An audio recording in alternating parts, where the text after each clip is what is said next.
Everyone, आप सभी का स्वागत है एचपीएस सिंप्लीफाइड में। आज हमारा लेक्चर नंबर 2 है आपके नंबर सिस्टम का, जिसमें आज हम आपका एक टॉपिक कंप्लीट करने जा रहे हैं, जिसमें हम एचसीएफ एलसीएम आज यहाँ पे करेंगे। रेशनल नंबर्स के बारे में हम यहाँ पे जानेंगे, इरेशनल नंबर्स के बारे में हम जानेंगे, और आपके रियल नंबर्स क्लासिफिकेशन के बारे में जानेंगे, फंडामेंटल थ्योरम्स के बारे में जानेंगे, जो यहाँ पे मैंने स्क्वायर एंड स्क्वायर रूट्स के बारे में जानेंगे, finding cubes, cube root related concept के बारे में, जो आज मैंने यहाँ पे हाईलाइट किया है। आज हम इस लेक्चर को पूरा कंप्लीट करेंगे हमारे इस लेक्चर में। पीछे वाला लेक्चर हमने क्लास नंबर 1 में कर लिया था, प्लेस वैल्यू फेस वैल्यू। ठीक है, तो आज हम अपना सेकंड लेक्चर शुरू करेंगे। तो पहले हम कंसेप्ट समझेंगे और उसके बाद हम क्वेश्चंस के ऊपर आएंगे। तो जैसे कि आपकी स्क्रीन पे यहाँ पे एचसीएफ के बारे में हमने यहाँ पे पूछा है, यानी कि एचसीएफ होता क्या है? एचसीएफ आपका होता है हाईएस्ट कॉमन फैक्टर। ठीक है, अब यहाँ पे डेफिनेशन आप समझेंगे। डेफिनेशन कह रही है, डेफिनेशन ये कहती है the greatest number that divides two or more number exactly. ठीक है, the greatest number that can divide two or more numbers exactly, उसी को हम हाईएस्ट कॉमन फैक्टर कहते हैं। अब देखिए, ये एग्जांपल से मैं आपको समझाने की कोशिश करूंगा। जैसे कि अब देखिए, एचसीएफ निकालने के लिए आपको पहले क्या निकालना पड़ता है? प्राइम फैक्टर निकालना पड़ता है हर एक नंबर का, और कॉमन प्राइम फैक्टर आपको फाइंड आउट करना पड़ता है। और इसमें इस केस में आपको क्या करना पड़ता है? मल्टीप्लाई करना पड़ता है सबसे छोटी पावर में। प्राइम फैक्टर मतलब आपको उसके फैक्टर निकालने पड़ेंगे।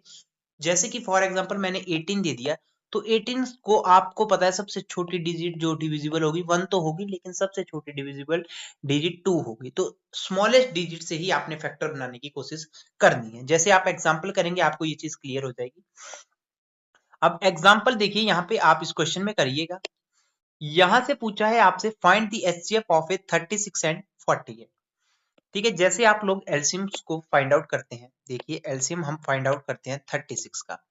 तो पहले तो मैंने जो हमारा स्टेप है कि आपने स्मॉलेस्ट नंबर लेना ही लेना है। तो सबसे छोटी चीज मुझे यहाँ पे 2 लगी है, 280। फिर मेरा ये 2 9 आ रहा है, 2 9 जा 18, और 3 3 जा 9, और 3 1 जा 3। यही मेरे पास फैक्टर बन रहे हैं। तो इसी केस में यहाँ पे 2 स्क्वायर और 3 स्क्वायर आपके पास आया था। अब वहीं पे दूसरी केस में हमें 48 करना था। अब 48 किया तो मैंने 224 आ गया। 2 से आपने 12 किया, 2 से आपने 6 किया, 2 से आपने 3 किया, और 3 की पावर यहाँ पे 1 आ गया। 2 की पावर 4 और 3 की पावर आपके पास यहाँ पे 1 आ गई, जैसे कि आपको दिखाई दे रहा है। हमने यहाँ पे सबसे छोटे नंबर से यहाँ पे प्राइम फैक्टराइजेशन, हमने जो यहाँ पे मेथड लिखा हुआ है, प्राइम फैक्टर हमने हर एक नंबर का यहाँ पे निकाल दिया, जो आपने यहाँ पे देखा, जो मैंने यहाँ पे लिखा हुआ है। अब यहाँ से क्या हुआ है? कॉमन, आपने यहाँ पे कॉमन प्राइम फैक्टर लेना है। तो कॉमन प्राइम फैक्टर आपको क्या दिखाई दे रहा है? 2 की पावर 2 इसमें है, और इसमें 2 की पावर 4 है। तो 2 की पावर 2 में और 2 की पावर 4 में आपको कौन सी चीज कॉमन लग रही है?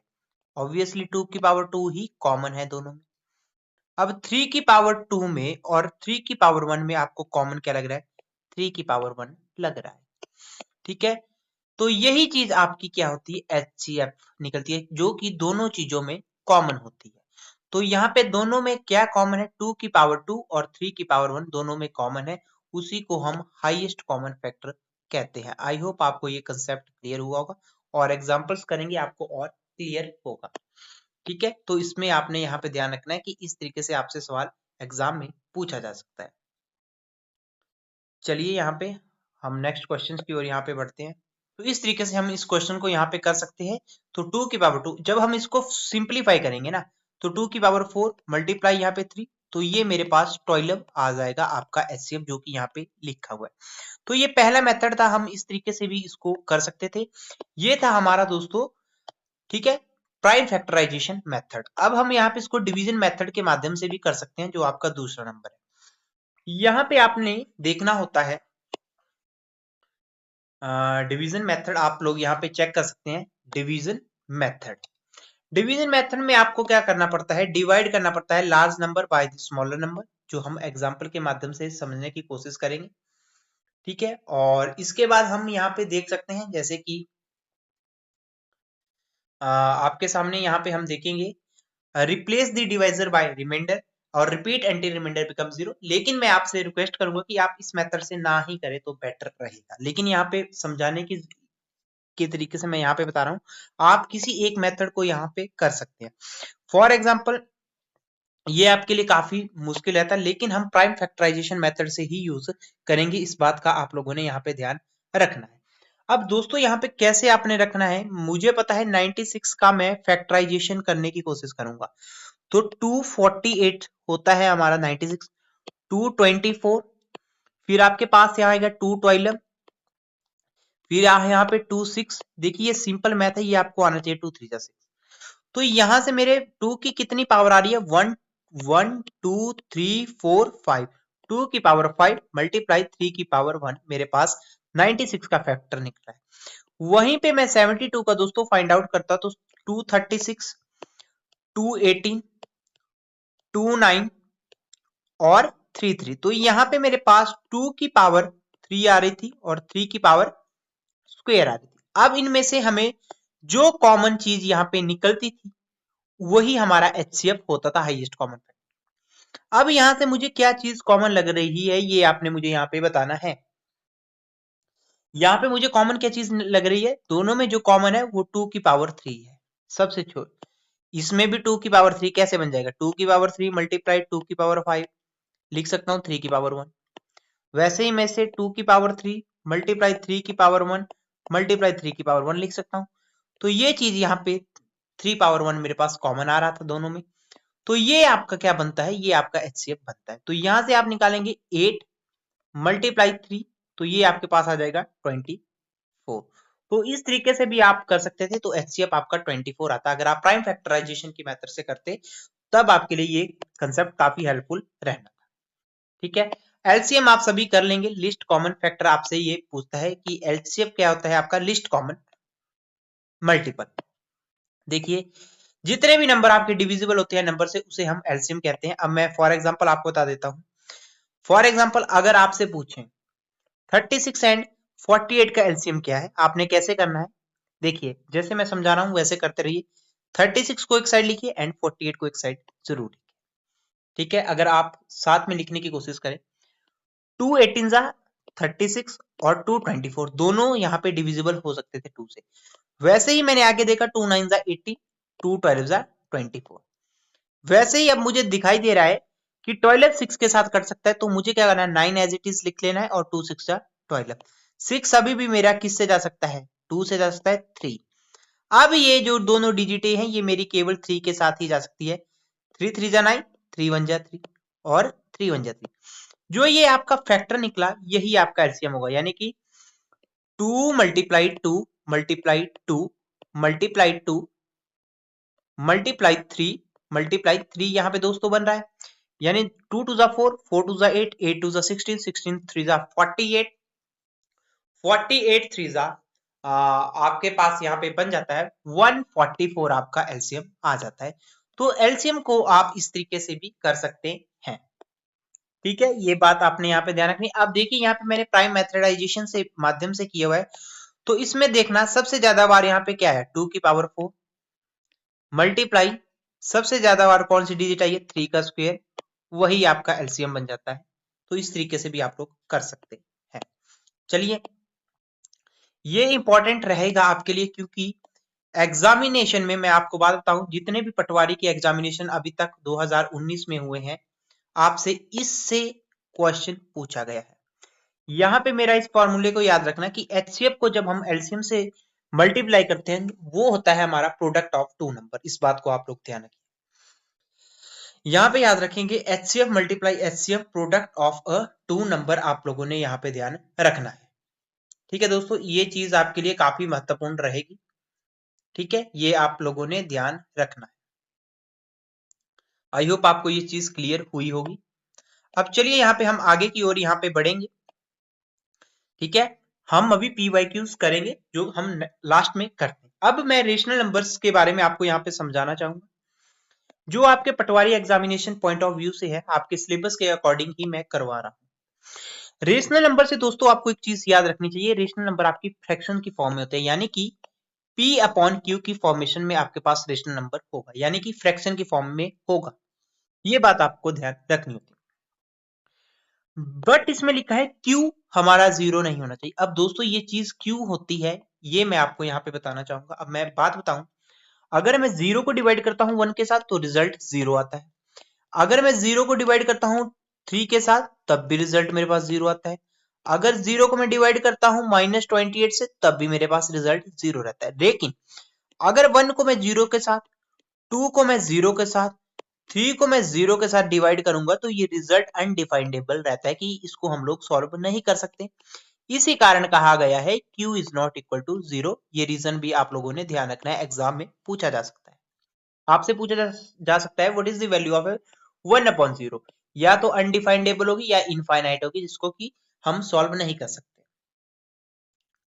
ठीक है, ये चीज आप लोगों ने याद रखनी है एग्जाम पॉइंट ऑफ व्यू से। अब वही चीज आपके सामने यहाँ पे लिखी हुई है। अब देखिए रेशनल नंबर आपके नेगेटिव भी हो सकते हैं, पॉजिटिव भी हो सकते हैं, ये चीज आपने यहाँ पे ध्यान रखनी है। अब देखिए यहाँ से मेरी एक चीज यहाँ से समझिएगा। अब यहाँ पे 7 है, 7 रेशनल नंबर है कि इरेशनल नंबर। अब देखो 7 को मैं 7/1 भी लिख सकता हूँ, फ्रैक्शन की फॉर्म में भी लिख सकता हूँ। इसलिए याद रखना 7 भी आपका रेशनल नंबर। 2 भी हो सकता है, 2/1 भी लिख सकता हूँ। -3/5 भी हो सकता है, ये तो ऑटोमेटिकली फ्रैक्शन में है। ठीक है, ये चीज आपने ध्यान रखनी। अब यहां से देखिए रेशनल नंबर ऐसे नंबर होते हैं जिनको हम रिप्रेजेंट कर सकते हैं नंबर लाइन में। अब कल आपको नंबर लाइन मैंने बताई थी कि नंबर लाइन क्या होती है, ये एक स्ट्रेट लाइन होती है जिसमें हम ग्राफिकल रिप्रेजेंटेशन करते हैं। अब जैसे कि मैंने यहाँ पे ये लाइन ड्रॉ की है, दिस वैल्यू 0, राइट साइड में पॉजिटिव वैल्यू होती है और लेफ्ट साइड में नेगेटिव वैल्यू होती है। पिछले लेक्चर में हमने किया हुआ है। अब जैसे ही मैं यहाँ पे आगे की ओर यहाँ पे बढ़ता हूँ, यहाँ पे आपके सामने कुछ ऑपरेशंस की बात की गई है तो अभी इसको करें। ठीक है, जरूरी है करना। तो यहाँ पे देखिए, देखिए अब यहाँ से आप समझिए a/b c/d is equal to ad plus bc/bd कैसे बना। देखो मैंने जब a/b प्लस c/d, यहाँ पे देखो तुम्हें एलसीएम तुम्हारा क्या आएगा, एलसीएम आएगा तुम्हारा bd। और यहां से a के साथ b को मल्टीप्लाई करेंगे bd से, तो हमें b से bd बनाना है तो हमें किससे मल्टीप्लाई करना है, d से करना पड़ेगा। तो ऊपर वाली डिजिट क्या आएगी ad, और फिर क्या बन जाएगी ये cb बन जाएगी, जो आपका ये रिजल्ट है। बिल्कुल सिंपल है, एलसीएम वाला ये कंसेप्ट आपको समझाना चाहता है। वहीं पे ये आपको ये समझाना चाहता है कि a/b को अगर मैं c/d से मल्टीप्लाई करूंगा तो ये बन जाएगा ac/bt। आप लोगों ने ध्यान रखना। ठीक है, ये इंपॉर्टेंट है, इसको यहाँ पे ध्यान रखना जो मैंने रेड कलर से यहाँ पे मार्क की हुई। क्यों मैंने यहाँ पे आपको ये बताया हुआ है। अब देखो अगर मैं a/b को डिवाइड करता हूं c/d से, तो क्या होगा a/b/c/d बनेगा। जो मेरे पास क्या बनेगा a/b, ये वाला चला जाएगा ऊपर और ये चला जाएगा इधर, तो ये आएगा c/b। सिंपल सा याद रखो, जब कभी भी डिवीजन का केस होता है तो a/b को मल्टीप्लाई कर दो इसके उल्टे से, यानी कि d/c से। ठीक है, ये d होगा। ओके, ठीक है, d आपका ऊपर चला जाएगा, ये c होगा। सॉरी, यहाँ पे ध्यान रखना है। तो इसका ये क्या हो जाएगा, उल्टा हो जाएगा। आप लोगों ने ध्यान रखना है। देखिए ये जरूरी नहीं है इसको रटने की, ये आप क्वेश्चन से भी सॉल्व कर सकते हैं। अब यहां से आप लोगों को ये चीज ध्यान रखनी है, टर्मिनेटिंग और नॉन टर्मिनेटिंग। यहां से क्वेश्चन आपसे एग्जाम ने अभी तक एचपी पटवारी ने पूछा है। टर्मिनेटिंग डेसिमल क्या होता है, नॉन टर्मिनेटिंग। अब देखो मैंने यहाँ पे ये देखिए 1/2 को क्या किया, डिवाइड किया। देखिए यहां से मैंने, आप हमारा यूट्यूब लेक्चर भी देख सकते हैं एचपी सिंप्लीफाइड में, वहां पे मैंने ये चीजें आपको बहुत ही कंसेप्ट वाइज बताई हुई है। अगर आप किसी यूपीएससी सीसेट मैथमेटिक्स की तैयारी कर रहे हैं, वहां पे मैंने डिटेल में ये चीज बताई। अब देखिए 2 को मैं डिवाइड कर रहा हूँ 1 से, 1 तो बड़ा है तो मुझे पॉइंट लेना पड़ेगा। पॉइंट लिया तो मैंने 0 आ गया, 2 5 बन गया 10।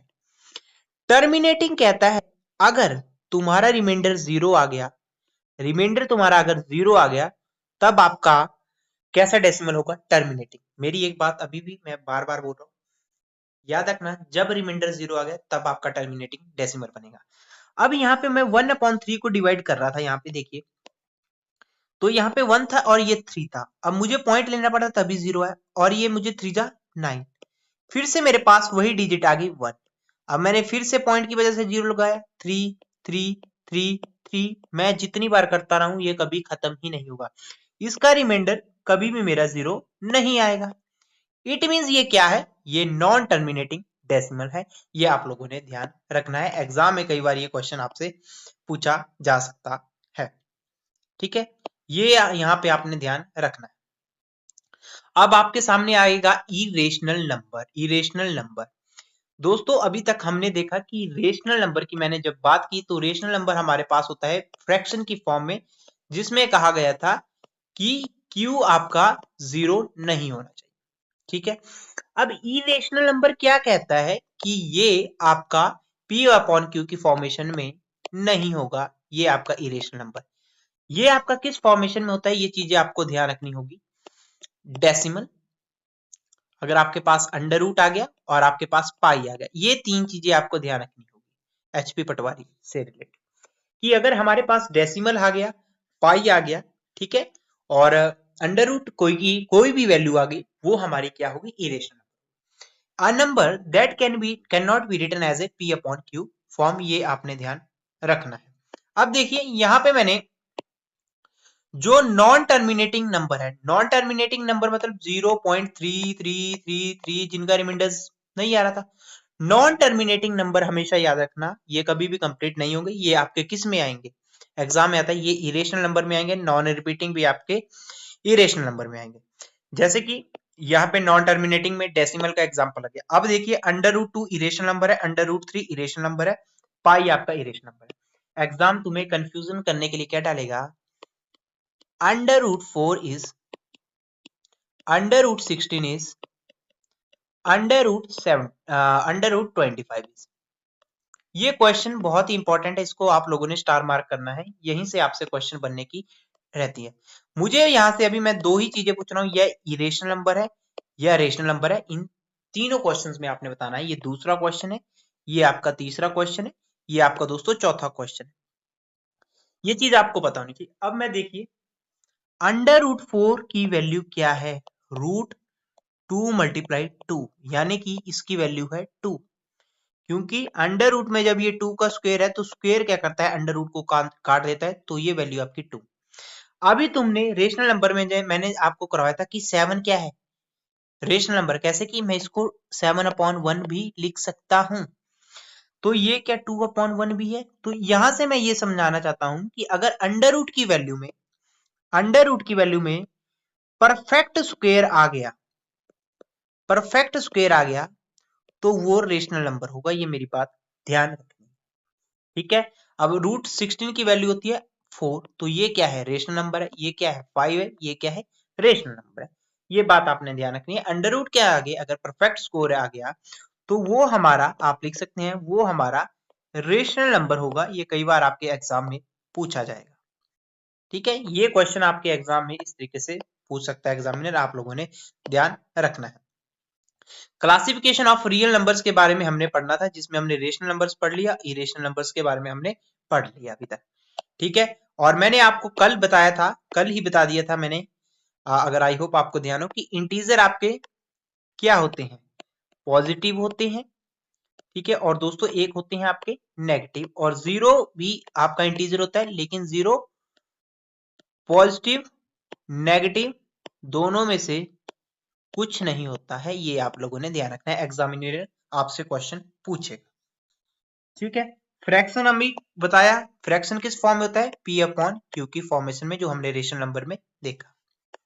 अब इंटीजर में भी लिखा हुआ है, जो मैंने अभी बताया, इंटीजर इज पॉजिटिव, कल बता दिया था नेगेटिव होता है और जीरो होता है, ठीक है। अब यहां से आपसे क्वेश्चन, यहां से आपको ये चीज समझनी होगी, यहाँ पे जो मैंने हाईलाइट किया हुआ है ग्रीन कलर से मैं कर रहा हूं, लॉ ऑफ एक्सपोनेंट कहते हैं, लॉ ऑफ एक्सपोनेंट। मान लीजिए यहाँ पे देखो, जो नीचे वाली साइड है दोस्तों, ये रेड कलर से, ये आपका बेस होता है। अगर तुम्हारा बेस सेम है तो पावर्स क्या होती है, ऐड होती है। जैसे कि यहाँ पे a की पावर m, a की पावर n, यानी कि बेस सेम था, तो मैंने यहाँ पे पावर को क्या किया था, ऐड, सिंप्लीफिकेशन में काम आएगा। अगर मेरे पास 2 की पावर 3 थी और 2 की पावर 4 थी, तो यहाँ पे मुझे एक चीज पता चलेगी, दिस बेस, ये मेरा बेस क्या था, सेम था, अगर मेरा बेस सेम था तो पावर को मैंने क्या करना था 3 + 4 ऐड करना था, जो कि मेरे पास आनी थी 2 की पावर वैल्यू 7 मेरे पास यहाँ पे आंसर आना था। ठीक है, अगर मान लीजिए यहाँ पे 9 की पावर 8 दिया होता और 9 की पावर 7 दिया होता तब आप क्या करते? तो 9 इंटू, जब आपका क्या है बेस सेम है तो पावर क्या होगी? ऐड होगी। तो ये मेरे पास आ जाता 9 की पावर 15 आ जाता। तो ये चीजें आपने ध्यान रखनी। आई होप आपको ये चीज क्लियर हुई होगी।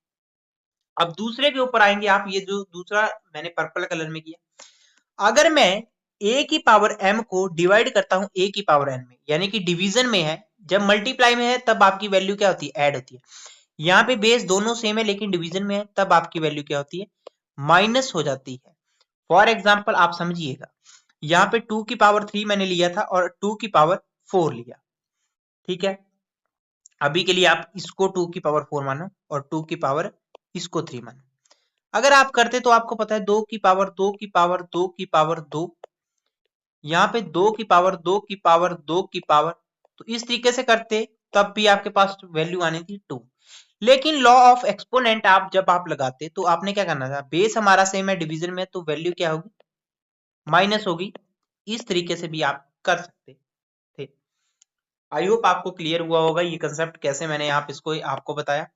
अब देखिए यहाँ से आपको ये वैल्यू भी ध्यान रखनी होगी, जब कभी भी आपके पास बेस में इस तरीके का वैल्यू हुई हो तो ये वैल्यू आपस में मल्टीप्लाई कर जाती है into m n. For example 2 की पावर 3 इंटू आपके पास 2 दिया गया है, तो what is the your value? तो ये आपके पास आएगी 2 की पावर 6। 3 मल्टीप्लाई 2 आपका क्या हो जाता है? 6 हो जाता है। ठीक है, और एक बहुत ही ज्यादा इंपॉर्टेंट रूल है, काफी स्टूडेंट्स सिंप्लीफिकेशन में क्या करते हैं, अगर उनसे पूछ ले 2 की पावर 0 क्या होती है तो वो क्या करेंगे? 0 करेंगे, जो कि गलत होता है। 2 की पावर 0 क्या होती है? 1 होती है। 3 की पावर 0 क्या होती है? 1 होती है। 4 की पावर 0 क्या होती है? 1 होती है। इसीलिए कहा है कि एक ही जगह कोई भी वैल्यू आ गई, यानी कि चाहे 100 की पावर अगर 0 है तो वो वैल्यू आपकी 1 ही रहेगी। ठीक है, और एक चीज याद रखना, अगर a की पावर आपके पास -n है तो इसका रिजल्ट आता है 1/an। यानी कि मैं समझाना चाहता हूं, अगर तुम्हें बोल दे कभी 2 की पावर -3 है तो इसकी वैल्यू आपकी क्या आएगी? 1/2 की पावर 3। ये चीज आपने यहाँ पे ध्यान रखनी है। ठीक है, ये आपने यहाँ पे ध्यान रखना है। अब आप सोच रहे होंगे ये कैसे आया? मान लीजिए मैंने बताया इसका अगर मैंने बेस सेम करना था, ये आपको प्रूविंग नहीं आएगी लेकिन मैं समझा रहा हूं। 2 की पावर मैं यहाँ पे 0 लिख लेता और 2 की पावर 3, क्योंकि 2 की पावर 0 करता तो वैल्यू तो मेरी 1 ही आनी थी, क्योंकि मैंने अभी ये रूल पढ़ा। तो मुझे पता था अगर मैं यहाँ पे डिवीजन रूल लगाता, बेस सेम है तो डिवीजन में क्या करता? 0 - 3, तो मेरे पास वैल्यू क्या थी? 2 - 3। तो इस तरीके से हमने यहाँ पे किया। क्वेश्चंस करेंगे तब आपको ये चीजें और ज्यादा क्लियर होंगी। ठीक है, अब आपके सामने है फ्रैक्शनल एक्सपोनेंट्स के बारे में, यहाँ पे आपसे पूछा गया है। अब देखिए यहाँ पे अब देखिए a की पावर 1/2 क्या होता है? यानी कि ये होता है आपका अंडर रूट की पावर a। इसको कहते हैं under root. Under root, under root का अर्थ ये है, जैसे कि मुझे यहाँ पे दिया होता 4 की पावर 1/2, तो यहाँ पे 4 किस तरीके से टूटा? 2 × 2, यानी कि हमें एक वैल्यू लेने पड़ती है, यानी कि 2 का स्क्वायर। स्क्वायर क्या करता है? इस अंडर रूट को काट देता है और आपकी वैल्यू 2 आ जाती है। वैसे ही अगर मैंने 16 की पावर 1/2 देती तब आप क्या करते? 4 × 4 करते, क्योंकि अंडर रूट 1 a की पावर 1/2 का मतलब क्या है? Under root. ठीक है, तो ये कितना आता? 4 का स्क्वायर बन जाता। तो इस स्क्वायर से ये क्या होता? अंडर रूट काट देता और ये वैल्यू आपके पास 4 आ जाती। ठीक है, अब यहां से आपसे सोच रहे होंगे कि a की पावर यहाँ पे 1/3 लिखी है इज इक्वल टू, तो ये 3 × a लिखा है। दोस्त ये आपका क्या करता है? क्यूब रूट को डिफाइन करता है, यानी कि 3 वैल्यूज होनी चाहिए सेम। अब देखिए यहाँ पे मुझे पता है 8 की पावर 1/3, मुझे पता है 8 किस में टूटता है? 2 × 2 × 2, यानी कि 2 क्यूब। 2 क्यूब, तो इस क्यूब से मैं इस क्यूब को काटता तो इसकी वैल्यू क्या आती? 2 आती। तब आपने यहाँ पे ध्यान रखना है क्यूब रूट्स का। जैसे ही हम PYQs करेंगे आपको ये चीजें क्लियर हो जाएगी। ठीक है, अब यहां से आपके सामने ये है, ठीक है, अब 60 यहाँ पे 1 मिनट, हाँ यस। अब ये चीजें आपने यहाँ पे ध्यान रखनी। फ्रैक्शन टू डेसिमल जब आपने बनाना है, फ्रैक्शन टू डेसिमल 3/4 को अगर आपने डेसिमल में बनाना है तो अब आप क्या करेंगे, 4 से डिवाइड करेंगे 3 को। पहले तो 3 छोटा है तो अब हमें क्या करना पड़ेगा, 0 के आगे एक पॉइंट लेना पड़ता है, तो ये 0 आएगा। अब मुझे पता है 4 7 जा 28, इस डेसिमल के कारण हमें एक 0 मिल सकती है। तो डिवाइडेड बाय 2, एक डेसिमल है तो 0 लग सकता है, मुझे पता है 4 5 जा 20, तो मेरे पास ये रिजल्ट आ गया 0.75। ये आपको ध्यान होना चाहिए डेसिमल में इस फॉर्म में। अब डेसिमल टू परसेंटेज हमने करना है, यानी कि मेरे पास अभी वैल्यू है 0.25, अगर मैंने इसको परसेंटेज में करना है तो कैसे करूंगा, मल्टीप्लाई करूंगा 100 से। अगर मैंने किसी चीज, अब तुम लोग परसेंटेज निकालते हो अपने बोर्ड एग्जाम की, तो टोटल मार्क्स पहले क्या करते हो, given marks upon total marks multiply 100 करते हो, तभी तो तुम्हारी परसेंटेज निकालती हो। जितने तुम्हें मार्क्स मिले हैं, जीएम मतलब given marks, total marks, percentage निकालने के लिए आपको 100 से तो मल्टीप्लाई करना पड़ता है। तो 0.25 का अगर आपने देखिए यहाँ पे परसेंटेज निकालनी है, डेसिमल टू परसेंटेज, तो हमें पता है मल्टीप्लाई करना पड़ता है 100 के साथ, और डेसिमल से ये वैल्यू क्या है 0 आ जाती, तो ये आपके पास कितनी बन जाती 25%। और 25% को मैं ऐसे भी लिख सकता हूँ 25/100, मतलब तो इसका है ही 0.25। ठीक है, ये चीज आपने यहाँ पे ध्यान रखनी। हाँ, अब इसने बोला है कि परसेंटेज को फ्रैक्शन में। अब परसेंटेज देखो, मेरी बात समझो कि परसेंटेज की वैल्यू होती है 1/100। परसेंटेज की वैल्यू क्या होती है 1/100, 1/100। यहाँ पे पूछा है 25% की वैल्यू, तो क्या होगा 25/100 होगा, यानी कि 1/4 यहाँ पे दोस्तों वैल्यू आपके पास आ सकती है। बेसिक कंसेप्ट है, आपको 2 बार वीडियो देखनी पड़ेगी तभी आपको ये चीज क्लियर होगी। अब स्क्वायर पूछा है और स्क्वायर रूट, अब मैं स्क्वायर आपको समझा देता हूँ। 1 का स्क्वायर मतलब 1 की मल्टीप्लाई 1 को 2 टाइम्स किया, 2 का स्क्वायर करेंगे 2 × 2, यानी कि आपके पास आया 4। अब 3 का स्क्वायर हमने यहाँ पे किया दोस्तों, 3 स्क्वायर क्या होता है 3 × 3 × 2 टाइम्स करना, 3 3 9। अब यहाँ पे मैं 4 का स्क्वायर कर रहा हूं, तो 4 × 4 तो 16। 5 का स्क्वायर कर लेता मैं, तो यहाँ पे आता 5 × 5 25, कम से कम 20 तक आपको आने चाहिए। 6 का स्क्वायर करता तो मेरे पास आता 6 × 6 = 36। अगर 6 का मैं यहाँ सॉरी 7 का यहाँ पे मैं स्क्वायर कर लेता तो 7 × 7 = मेरे पास यहाँ पे 49 आ जाना था।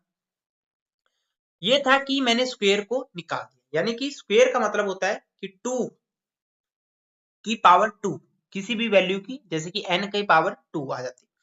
अगर मैंने इनका स्क्वायर रूट निकालता, अब मुझे बता सकते हो स्क्वायर रूट ऑफ 1 क्या होता, मैं 1 × 1 लिख सकता हूँ, यानी कि 1, जिसकी 2 वैल्यू।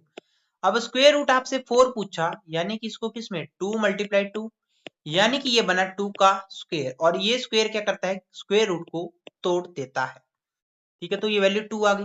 वैसे ही √9 है, मुझे पता है ये क्या वैल्यू है 3 × 3 इसका फैक्टर है, यानी कि ये √3 का स्क्वायर है। इस स्क्वायर से क्या हो जाता है ये अंडर रूट कट जाता है, तो ये 3 है। वैसे ही आप अगले केस में भी करते। ठीक है, आई होप आपको स्क्वायर एंड स्क्वायर रूट समझा होगा, बिल्कुल सिंपल सा प्रश्न है, आप इसको इजिली वे में कर सकते हैं। अब क्यूब है, क्यूब में मतलब क्या होता है, जैसे कि 1 का क्यूब क्या होता है 1 × 1 × 1, जो कि क्या है 1 ही आएगा। 2 का क्यूब क्या करेंगे 2 × 2 × 2, जो कि वैल्यू आपके पास आती है 8। वैसे ही 3 का क्यूब निकालते तो ये आ जाता 3 × 3 × 3, जो कि आपके पास आ जाता है 27। देखिए ये वैल्यूज आपको याद होनी चाहिए, एग्जाम में डायरेक्ट पूछ लेगा √27 की वैल्यू क्या है। ठीक है, वैसे ही तुमसे 4 क्यूब की वैल्यू पूछ लेता, तो 4 × 4 × 4, तो ये वैल्यू आपके पास क्या जाती है 64। वैसे ही आपके पास 5 क्यूब की वैल्यू पूछता 5 × 5 × 5, तो ये आपके पास आ जाता 125। अब 6 क्यूब को कर लेते आप, तो 6 को 3 टाइम्स मल्टीप्लाई करना, 6 × 6 × 6, यानी कि आपके पास 216 आ जाना था। अगर 7 क्यूब कर लेता तो मेरे पास 7 को मल्टीप्लाई 7 × 7 × 7 इनटू क्या होता 343। अगर जैसे कि डिजिट में डायरेक्ट अगर ये चीज लिखी हो तो हम समझ लेते हैं कि ये स्क्वायर रूट है, तो हम समझ लेते हैं स्क्वायर रूट है। अगर मान लीजिए तुम्हें दे दिया कि आपने क्यूब रूट निकाला, ये बताता है, ये 3 शो करता है कि ये क्यूब रूट की बात कर रहा है। क्यूब रूट 1 की वैल्यू 1 ही होगी, क्यूब रूट 8 की वैल्यू क्या होगी, तो आपको पता है इसकी फैक्टराइजेशन क्या आती है, 2 मल्टीप्लाई 2 मल्टीप्लाई 2, यानी कि ये क्या बनता है आपके पास बनता है 2 की पावर क्यूब, इस क्यूब से ये क्यूब रूट कट जाता है तो ये वैल्यू आपके पास 2। अगर मैं यहाँ से पूछ लूं कि क्यूब रूट ऑफ 216 का क्या होता है, तो आपको पता है कि ये ब्रेकेज होता है 6 पावर 3 में, यानी कि इसका क्यूब रूट 6 होता है। तो एग्जाम में डायरेक्ट क्वेश्चन आपसे यहाँ पे पूछा जाएगा, ठीक है। 2019 में एचपी पटवारी में ये पूछा गया प्रश्न है। अब हम पीवाईक्यूज की ओर आ रहे हैं, जैसे कि आपका एग्जाम क्वेश्चन पूछता है। मैंने बताया है हाईएस्ट कॉमन फैक्टर बताना है आपने, किस में, 96 में और 404 में। तो पहले क्या करना है, मैंने बताया है प्राइम फैक्टराइजेशन की मेथड से आपने सॉल्व करने की कोशिश करनी, या आप वीडियो को पॉज करके खुद भी पहले सॉल्व करने की कोशिश करें, फिर आप यहाँ पे सॉल्यूशन को यहाँ पे देखें। अब यहाँ पे देखा मैंने, पहले मैंने छोटी डी 2 4 8 2 8 16, ठीक है, ये मेरे पास 24 आ गया, 2 को मैंने 12 आ गया, 2 6 जा 12, 2 3 जा 6 और 3 1 जा 3। तो यहां से मेरे प्राइम फैक्टर क्या निकले, 2 की पावर 1 2 3 4 5, 2 की पावर 5 मल्टीप्लाई में 3, ये मेरे निकले 96 के।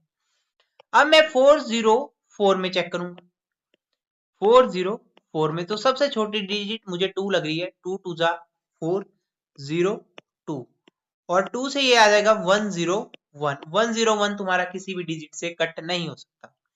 तो ये मैंने जो पर्पल कलर से लिखा 2 स्क्वायर मल्टीप्लाई 101, तो हाईएस्ट कॉमन फैक्टर क्या बोलता है, दोनों डिजिटों में कॉमन चीज। तो कौन सी चीज आपको यहाँ पे कॉमन लग रही है दोस्तों, आपको कॉमन लग रही है यहाँ पे 2 की पावर 2, 2 की पावर 3 मैं लिख सकता हूँ, क्योंकि मुझे पता है जब बेस सेम हो मल्टीप्लीकेशन में तो वैल्यू तो क्या होता है, पावर्स आपस में ऐड होती है, मल्टीप्लाई 3 की पावर 1, ठीक है। अब देखिए यहाँ पे इसमें 2 की पावर 2 है, इसमें भी 2 की पावर 2 है, ठीक है, दोनों में सेम है, 101 इसमें भी नहीं है, इसमें भी नहीं है। तो यहाँ पे 2 की पावर 2 की वैल्यू क्या होती है, 4। तो जिसने यहाँ पे 4 लगाया होगा उसका आंसर यहाँ पे बिल्कुल सही। पटवारी 2019 में ये आपसे पूछा गया था, आप लोगों ने इसका ध्यान रखना है। अब 2021 में पूछा गया है, एलसीएम निकालना है आपने 15 20 25 का, तो आप कैसे निकालोगे, बिल्कुल प्राइम फैक्टराइजेशन की मदद करेंगे, 15 करेंगे, 20 करेंगे एंड 25 आप यहाँ पे करेंगे, ठीक है। अब मुझे बताइए, यहां से देखो सबसे छोटी डिजिट से चलता हूं मैं 2 से चलाऊं, क्योंकि 15 तो नहीं होगा, 2 10 जा 20 और 25 एज इट इज। अभी भी मुझे लग रहा है कि ये 2 के साथ चला जाएगा, अगर आपको नहीं पता चल रहा, हमेशा छोटी डिजिट से ही सॉल्व करने की कोशिश करें। मुझे क्लियरली पता चल रहा था कि 4 से जा सकता था, लेकिन मैं सभी को रेकमेंड करूंगा कि आप छोटी डिजिट से करें, ताकि आपका एलसीएम एक ही टाइम में क्या हो जाए, जल्दी करेक्ट हो जाए एक ही बार में। 2 5 जा 10 और 25। अब मुझे क्लियरली पता चल गया कि 5 के अलावा ये डिजिटें किसी से नहीं जाएगी, तो मुझे यहाँ से लगा 5 3 जा 15, 5 1 जा 5, 5 5 जा 25। अब 3 तो 3 के साथ ही जाएगा, 1 और 5 आपके पास एज इट इज, और ये 5, ये इन डिजिटों को आप मल्टीप्लाई करेंगे तो आपका एलसीएम निकलेगा 2 2 जा आपके पास आ गया 4, और 4 5 आ गया 20, 23 हो गया 60, 65 हो गया 300।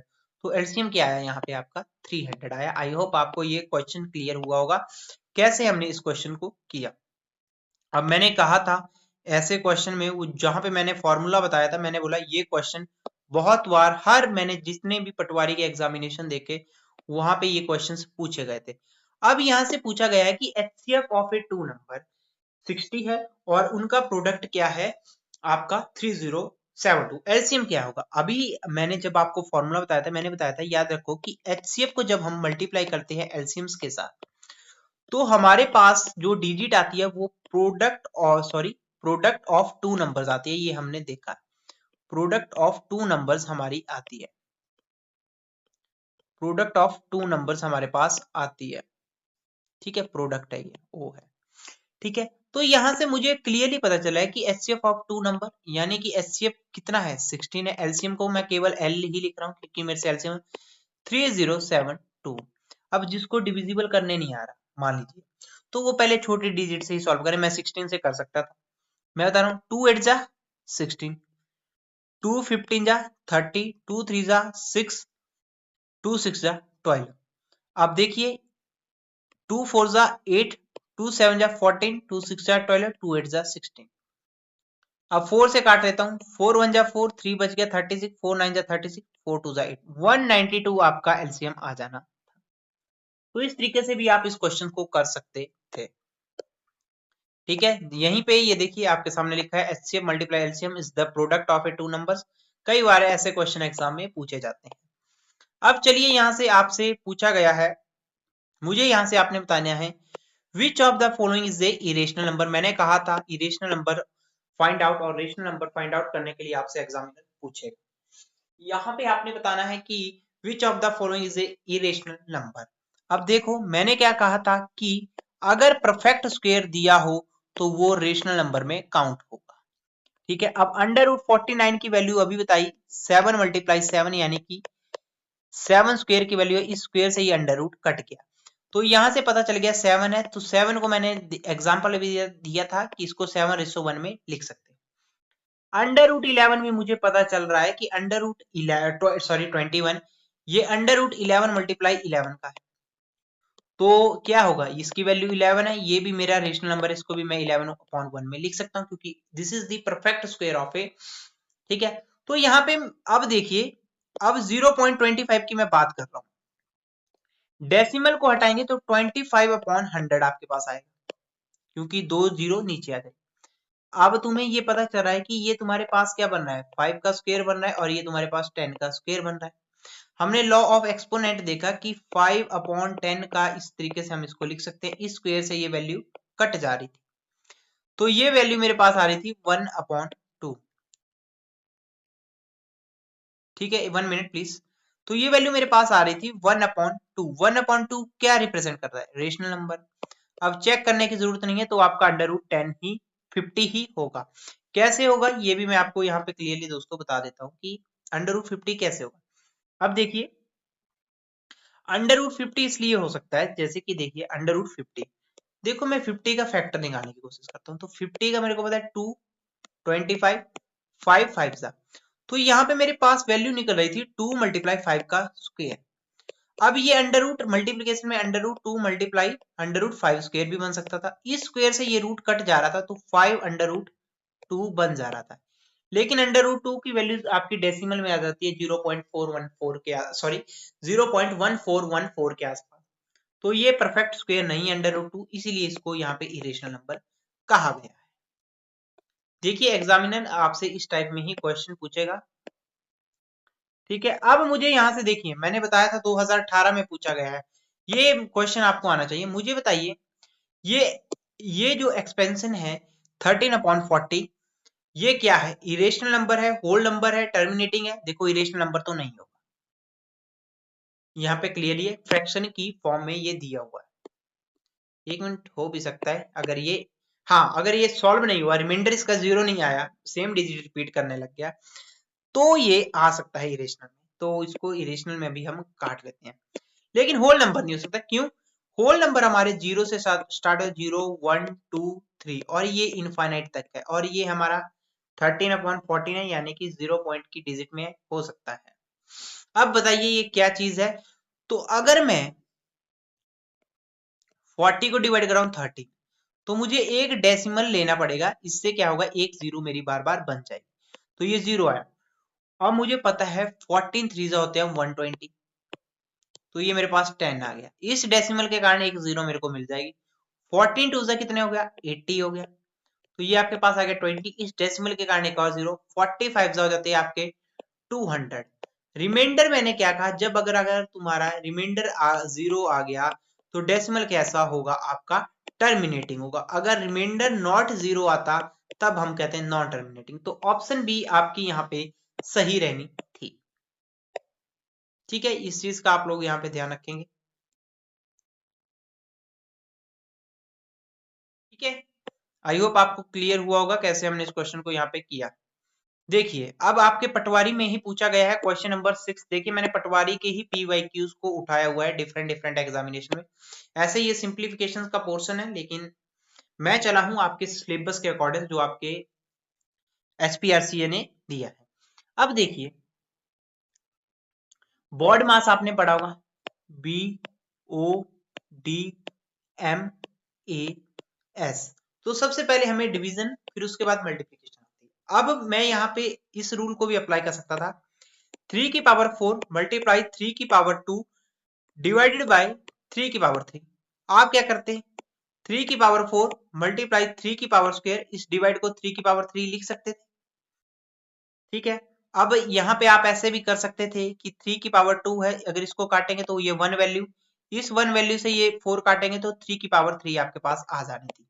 बिल्कुल सिंपल था ये, 3 की पावर आपके पास 3 आ जानी थी यहाँ पे, तो ये आंसर आपका बिल्कुल सही रहना था। देखिए बिल्कुल सिंपल से प्रश्न आपके पटवारी एग्जामिनेशन में पूछा गया है। अब आपने यहां से बताना है, सबसे देखिए बिल्कुल सिंपल है, list number which is divisible by 18 and 24।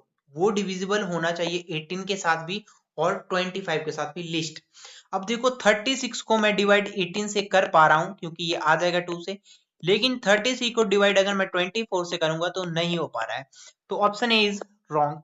अगर मैं 48 को डिवाइड करूंगा 18 से तो नहीं होगा, क्योंकि 18 3 आपके 54। 72 हो सकता है, क्यों हो सकता है, क्योंकि 72 को अगर डिवाइड करूंगा मैं 18 से तो मेरे पास आएगा 4, अगर 72 को डिवाइड करूंगा मैं 24 तो ये आपके पास 3। तो इस केस में आपसे ऑप्शन सी ही आपका सही रहेगा, आप देख सकते हैं। तो ऑप्शन सी ही आपका बिल्कुल सही रहेगा। मुझे यहाँ पे अब आपने स्क्वायर रूट पूछा है, इसका किसका पूछा है, 0.0081। तो स्क्वायर रूट में जब निकालूंगा तो ये 81 डिवाइडेड बाय डेसिमल के आगे 40 है। मैं इसको क्या लिख सकता हूं, 9/100 का होल स्क्वायर, वैल्यू तो मेरी यही आएगी। इस स्क्वायर से ये स्क्वायर वैल्यू कट जाएगी तो 9/100 आपके पास आएगा, यानी कि 0.09, तभी तो ये आपका 9/100 बनेगा। तो इसी के साथ ऑप्शन बी आपकी सही रहनी थी। ठीक है, आप देख सकते हैं। चलिए अब आपके सामने है आज का क्यूब रूट। अब क्यूब रूट को कैसे हम यहाँ पे फाइंड आउट करें, मुझे बताइए क्यूब रूट क्या होगा 2744। अब देखो जिसको पहले क्वेश्चन को सॉल्व करने की टेंडेंसी देखो, क्यूब रूट पूछा है यानी कि इनका 3 बार मल्टीप्लीकेशन हुआ है। अगर मैं इसका 3 बार मल्टीप्लीकेशन 3 × 3 यानी कि यूनिट डिजिट से आइडिया लगा लो, 3 3 9, तो इसके लास्ट में 7 आ रहा था, यहाँ पे 4 आ रहा था, तो इसको तो ये तो नहीं होगा, 5 भी नहीं होगा क्योंकि 5 के लास्ट में क्या आएगा, 5 आएगा।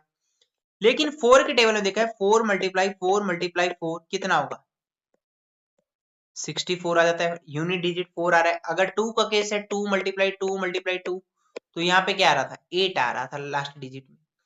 तो इस हिसाब से मैंने डायरेक्ट बोल दिया कि ये मेरे पास ऑप्शन नंबर सी यहाँ पे सही आंसर है। तो ऑप्शनों से भी हमें एलिमिनेशन करना आना चाहिए। ठीक है, मैंने वैसे किया, तो उस तरीके से आप यहाँ पे इस क्वेश्चन को सॉल्व करने की कोशिश करेंगे। कोई डाउट है आप जरूर हमारे कमेंट बॉक्स में कर सकते हैं। देखिए the number of a irrational number between 3 and 4 is, बताइए number of irrational number between 3 and 4 कितने होंगे, फाइनाइट, 1 2 फाइनाइट या इनफाइनाइट, बताइए दोस्तों, यहां से आपने मुझे बताना है। तो इसका रिजल्ट रहेगा आपका इनफाइनाइट, जिनको हम फाइंड आउट ही नहीं कर सकते, because this is the form of a rational number 3/1 and 4/1। तो यहाँ पे ये क्या रहेगा, इनफाइनाइट रहेगा, इनको हम फाइंड आउट ही नहीं कर सकते, because between any two real number infinite rational number, ये एक रिलेशन है। याद रखना जब भी 2 रियल नंबर्स का पूछा होगा तो उनके इनफाइनाइट रेशनल नंबर है। डायरेक्ट क्वेश्चन आपके एमपी पटवारी में भी ये पूछा गया था। अब सीजीएल 2017 में पूछा गया है कि एचसीएफ बताओ 306 का और 657 का। तो कैसे करेंगे, प्राइम फैक्टराइजेशन की हेल्प करेंगे, आप 306 लिखेंगे, 3 1 जा 3, 0 3 2 जा 6, क्या चला जाएगा, 3 3 जा 9, 3 4 जा 12, और मुझे दिखाई दे रहा है 2 17 से ये जा रहा है। ठीक है, अब मेरे पास यहाँ पे बन गया 3 का स्क्वायर 2 की पावर 1 मल्टीप्लाई 17 मेरे पास आ रहा है दोस्त। अब यहाँ पे मैं 657 का देखूं क्या ये जाएगा, पहले मैं 3 से चेक करूंगा। 3 2 जा 6, 3 1 जा 3 और 3 9 जा 27, तो फिर से चला जाएगा 3 7 जा 21, 3 3 जा 9। अब 73 का ये एक प्राइम नंबर है तो ये केवल 73 से, तो यहां से आपके पास बनेगा 3 स्क्वायर मल्टीप्लाई 73। अब देखो एचसीएफ में कॉमन चीज देखनी होती है दोनों नंबर में, 3 स्क्वायर कॉमन दिखा रहा है, 3 स्क्वायर कॉमन ये तो है नहीं इसमें, ना ही 17 है, तो यहाँ पे 3 की स्क्वायर आपका एचसीएफ आ जाएगा, जो वैल्यू आपके पास रहेगी 9 आपके पास यहाँ पे रहेगी। और सॉल्यूशन भी आपके सामने किया हुआ है, आप इस तरीके से यहाँ पे कर सकते हैं। ये मैं नहीं करवाऊंगा, मैं डायरेक्ट बता रहा हूं कि इसका होमवर्क आपके लिए है, ये आप बताएंगे, एमपी पटवारी में आया हुआ प्रश्न है। ठीक है, अब आपके लिए यहां से है, अब देखिए एक और प्रश्न आपके स्क्रीन पे देखिए, यहां से प्रश्न बनेगा। इस क्वेश्चन को मत छोड़ के जाना जो पटवारी की तैयारी कर रहे हैं। अब देखो इसने बोला, अभी तुम्हें एक रिलेशन बताया कि एचसीएफ को जब मैं एलसीएम से मल्टीप्लाई करता हूँ, प्रोडक्ट ऑफ टू नंबर्स बात कर रहा हूँ, यानी कि 1 मल्टीप्लाई 2, प्रोडक्ट है दो नंबर का। अब यहाँ पे बोला है एचसीएफ दो नंबर्स का कितना है, 18 है। एलसीएम बताया उसने 630 है, और उसने बोला एक नंबर तुम्हारा 90 है, तो दूसरा नंबर क्या होगा। इस जीरो से ये जीरो मेरी कैंसिल, 9 7 जा 63, 7 8 जा 56, 5 7 1 जा, तो 126 आपका सही आंसर आ रहा था। अगर आपको ये फॉर्मूला था आप इसको इजीली यहाँ पे कर लेते थे, कर सकते थे। देखिए अब यहाँ से ये भी होमवर्क है, which of the following is a irrational number, आपने मुझे बताना है इनमें से इरेशनल नंबर कौन सा है, ये मुझे आपने बताना है। देखिए ये परफेक्ट स्क्वायर है, ये 11 आएगा तो ये रेशनल नंबर में काउंट है। ये भी परफेक्ट स्क्वायर है 13 का, ये भी रेशनल नंबर में आएगा। ठीक है, ठीक है। अब देखिए यहाँ पे डाउट आप खा सकते हैं कि सर ने हमें बताया है कि डेसिमल में और के, ठीक है। अब मैंने एक चीज तुम्हें करवाई थी, नॉन टर्मिनेटिंग का मतलब होता है जिसका रिमाइंडर 0 नहीं है, लेकिन इस डेसिमल का एक पॉइंट इन्होंने खत्म कर दिया है 0.375 अपॉन 100। अगर आप इसको सॉल्व करने की कोशिश करेंगे, देखिए यहां से इसलिए पता चल रहा है कि इसका किसी पॉइंट पे रिमाइंडर 0 आ चुका है, इसलिए ये इरेशनल नंबर नहीं। अगर जिसको समझ नहीं आ रहा है वो क्या करता, 5 से करता, 5 7 35 और 5 5 5 25, 5 2 10, 200 आपके पास आ जाता, 5 1 5, 5 5 25 और 5 4 20, 40, 5 3 5 8, तो 3/8 की ये वैल्यू थी, ये एक फ्रैक्शन फॉर्म है जो कि एक रेशनल नंबर को फॉर्मेशन कर रही थी।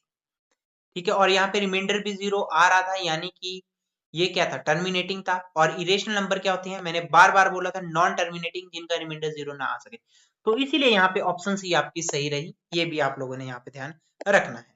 ठीक है, देखिए एसएससी सीजीएल में पूछा गया प्रश्न है 2 की पावर 3 एंड 2 की पावर 5। अब यहां से बोर्ड मास याद रखिए, बोर्ड मास। देखिए बी का मतलब है ब्रैकेट, पहले ब्रैकेट को सॉल्व करो, ओ का मतलब है ऑफ को, तो अब हमें यहाँ पे ब्रैकेट है, ब्रैकेट को सॉल्व करेंगे। जब तुम्हारी वैल्यू बेस सेम है तो वैल्यूज क्या होती है पावर की, वो आपस में ऐड होती है, यानी कि a की पावर n, यानी कि a की power n law of exponent, a की पावर m प्लस n आपके पास रहेगा, जो कि यहाँ पे पास 2 3 प्लस 5 आपके पास रखेगा, जो आपके पास वैल्यू आएगी 2 की पावर 8 डिवाइडेड बाय 2 की पावर 4। अब देखिए डिविजिबिलिटी का रूल बनता है, मैं एक बार फिर से आपको रिमाइंड कर दूं, a की पावर n, a की पावर n, यानी कि a की पावर m माइनस n आएगा, तो 2 की पावर 8 माइनस 4 करेंगे तो आपके पास वैल्यू आएगी 2 की पावर 4। ठीक है, ये आप लोगों ने यहाँ पे ध्यान रखना है, PYQ प्रश्न है आपके सामने रखा हुआ है। अब देखिए यहाँ से, अब आपने ऐसा लिस्ट नंबर बताना है when divided by 15 20 and 30 leaves a remainder 4। अब आपने इसका लिस्ट नंबर मुझे यहाँ पे बताना है, कौन सा ऐसा लिस्ट नंबर है। तो देखो अगर मैं 15 को 60 से करता हूं तब ये रिमाइंडर 0 छोड़ रहा है, यहां से मुझे एक चीज पता चल रही है, अगर मैं 50 से इसको डिवाइड कर रहा हूं, ठीक है, देखिए कई क्या करेंगे, एलसीएम करने की कोशिश करेंगे, एलसीएम से भी आप कर सकते हैं, अगर इन दोनों का आप एलसीएम निकाल लें, ठीक है, तब भी आप इसको कर सकते हैं। लेकिन मुझे यहाँ से ये चीज पता चल रही है कि 15 से अगर मैं डिवाइड कर रहा हूँ तो रिमाइंडर 0 आ रहा है, अगर 20 से भी कर रहा हूँ तब भी, 30 से भी, तो करने की क्या जरूरत है। तो अब मैं जब देख रहा हूँ 64 को मैं दोस्तों कर रहा हूँ, 64 को कर रहा हूँ, तो मेरे पास रिमाइंडर 15 से भी 4 आ रहा है, 20 से भी 4 आ रहा है, 23 जा 60 और 30 से भी 4, तो इसी कारण मेरी ऑप्शन बी सही है। अब कई सोच रहे होंगे 94 भी हो सकता है, क्योंकि 15 6 जा 30 होता है, तो रिमाइंडर मेरे पास 4 आता है। 15 में ये सेटिस्फाई थी, लेकिन 94 को जब मैं 80 से डिवाइड, सॉरी 20 से डिवाइड कर रहा था, तब मेरे पास रिमाइंडर 14 आ रहा था, इसीलिए ये ऑप्शन गलत। तो इस तरीके से भी आप कर सकते थे। तो रिमाइंडर यहाँ पे आपके पास क्या रहना था, 64 आपका यहाँ पे सही आंसर रहना था। अब ये क्वेश्चन देखिए, क्यूब रूट की बात की गई है, इसका क्यूब रूट आपने बताना है इस वैल्यू का, यानी कि क्यूब रूट का मतलब ये है कि ये 17576 का आपसे क्यूब रूट पूछ रहा है। 25 को तो बाहर ही निकाल दो, ये तो नहीं होगा, क्योंकि इसका लास्ट में 5 आएगा। अब मुझे यहाँ पे पता है 4 का लास्ट में क्या आएगा, 4 मल्टीप्लाई 4 मल्टीप्लाई 4 लास्ट डिजिट से 64, तो इसकी लास्ट में क्या है 6 है, तो 24 को भी काट दो। 7 में भी देखा आपने, 7 में देखो 7 मल्टीप्लाई 7 मल्टीप्लाई 7, तो वो 343 आ रहा था, लास्ट में 3 है, यहाँ पे 6 आ रहा है, तो ये भी गट, तो इसलिए आपका 26 रहा, क्योंकि 26 के 6 मल्टीप्लाई 6 मल्टीप्लाई 6, इसके लास्ट में 260, यानी कि लास्ट डिजिट में 6 आ रहा था, इसी कारण ये ऑप्शन आपकी बिल्कुल सही रही, 26 आपने यहाँ पे ध्यान रखना है। अब दिखाइए, ये देखिए, बताइए मुझे the number of a rational number between 2 and 3 कितने होंगे, तो बताइए फाइनाइट, 1 तो नहीं होगा, ना ही 2 होंगे, ना बताइए फाइनाइट होंगे कि इनफाइनाइट होंगे। तो याद रखना, between any two real number आपके इनफाइनाइट रेशनल नंबर होंगे, और इनफाइनाइट ही इरेशनल नंबर होते हैं, ये आप लोगों ने ध्यान रखना है। बहुत बार ये रिलेशन एग्जाम में पूछा जाता है, आपने देखा, ठीक है, ये क्वेश्चन आपको आना चाहिए। अब मुझे यहाँ से आपके बताना है, ये कंसेप्ट है यूनिट डिजिट। दोस्तों यूनिट डिजिट का मतलब होता है लास्ट डिजिट। मान लीजिए 63678 है, इसकी यूनिट डिजिट क्या है 8 है। 493 की यूनिट डिजिट क्या है 3 है। 656 की है लास्ट डिजिट देखने थे, वो क्या है आपकी 6 है, ये आपने ध्यान रखना है, ठीक है। अब यहां से देखिए ऐसे क्वेश्चन को कैसे हम लोग सॉल्व करेंगे, यूनिट डिजिट वाले प्रश्न को। मुझे पता है 7 की पावर 1 7, 7 की पावर 2 49, 7 की पावर 3 343, 7 की पावर 4 किस 2401। जब मैं इसको 7 की पावर 5 करूंगा, तब मेरे पास 7 आ रहा है, यानी कि यूनिट डिजिट आपकी 4 साइकिल को रिपीट करने के बाद मिल रही है, यानी कि 4 साइकिल जब आपकी रिपीट हो रही है, उसके बाद आपकी यूनिट डिजिट आ रही है। तो इसीलिए मुझे यहाँ पे इस डिजिट को 100 से मल्टीप्लाई करेगा, तो ये 25 आएगा, रिमाइंडर मेरे पास 0 आएगा, तो इससे पता चल रहा है कि इसकी यूनिट डिजिट मेरे पास 7 आएगी। जैसे कि आप देख सकते हैं यहाँ पे इसकी यूनिट डिजिट, सॉरी यहाँ पे 4th नंबर पे आ रही है, तो 4th, सॉरी यहाँ पे 4th नंबर पे आ रही है, जो कि रिमाइंडर 0 आ रही है, तो 4th नंबर पे आपकी यूनिट डिजिट क्या आती है 1 आती है। तो यहाँ से आप आइडिया लगा सकते थे, क्योंकि 4th डिजिट में ही ये रिमाइंडर 0 आ रहा था, तो जिस कारण मुझे लग गया पता 4 की पावर यहाँ पे 1 आएगी 700, ठीक है। ये यूनिट डिजिट है, अभी आगे वाला चैप्टर है आपका, उसमें मैं आपको ये करवाऊंगा, अभी के लिए ये इस चैप्टर में नहीं था, लेकिन क्वेश्चन एडअप था, इसलिए मैंने यहाँ पे करवा दिया। अब यहाँ से आपने बताना है मुझे इसकी वैल्यू क्या होगी, x की वैल्यू क्या होगी। मान लीजिए आपके पास यहाँ पे दिया है अंडर रूट x की वैल्यू है 0.08। इस अंडर रूट को तोड़ने के लिए मुझे इसको x बनाना है, तो मुझे क्या करना पड़ेगा, किसी को आइडिया है। तो इसके लिए दोस्तों हमें क्या करना पड़ता है, इसको हमें स्क्वायर बोथ साइड करना पड़ेगा। स्क्वेयरिंग करूंगा मैं अंडर रूट x का होल स्क्वायर, वैसे ही मैं 0.08 का होल स्क्वायर करूंगा, तभी तो ये x बनेगा। ये स्क्वायर ही इसको तोड़ सकता है, अंडर रूट को कौन तोड़ेगा, स्क्वायर ही तोड़ेगा, इसीलिए x। तो 0.8 को मैं क्या 8/100 लिख सकता हूं, का होल स्क्वायर लिख सकता हूं। 8 8 जा 64, और ये आपके पास बन जाएगा 10,000।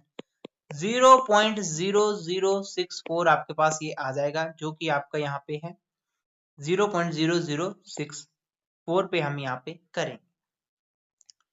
ठीक है, तो इसी के साथ आज का हमारा थोड़ा लेक्चर मैंने फास्ट भी आपको करवाया, मैंने इसीलिए फास्ट करवाया, बिल्कुल सिंपल सा टॉपिक था और इन्हीं प्रश्नों को बार बार रिपीटेड फॉर्मेट में आप करते रहें।